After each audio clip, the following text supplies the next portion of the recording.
Hello guys, my name is Anna Penelosa and this is organ trafficking.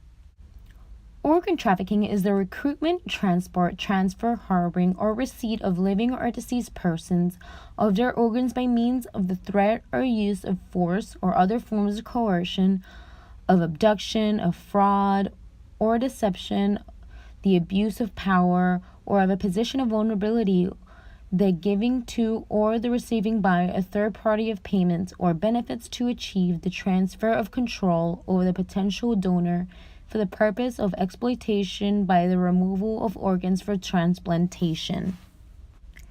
Trafficking in persons for the purpose of removal of organs is a form of human trafficking in which an individual is exploited for bodily organs. The most common organs sought for in the organ market are kidneys, followed by livers for purposes of transplantation. Such practices have increased exponentially in recent decades with the growing demand for live donor organ transplants.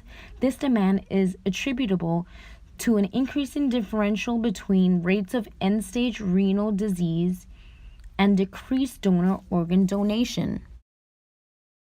The price of an organ will depend on how susceptible it is to failure, how easily it can be removed and transplanted, and whether or not people can survive donating it. The overwhelming majority of organ transplants, both illegal and legal, are of the kidneys. This is because kidneys are easily damaged by lifestyle choices such as drinking, but they're also easily sourced as people can donate one without impacting their quality of life. This puts the price of kidneys at roughly $150,000. Livers fetch a similar price, since although they are in less demand, only a portion of the liver needs to be donated, and both the donors and recipients' portions will regenerate within 8 weeks. Bones and ligaments will generally set you back $5,000, while a new cornea costs about $20,000. Unsurprisingly, the most expensive organs are the lungs and the heart, which can cost up to $300,000 and upward of $500,000 respectively.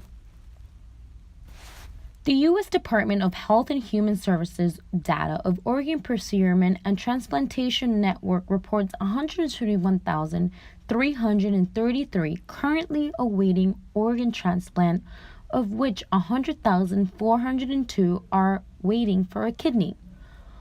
Only 30,970 transplants actually took place legally in 2015.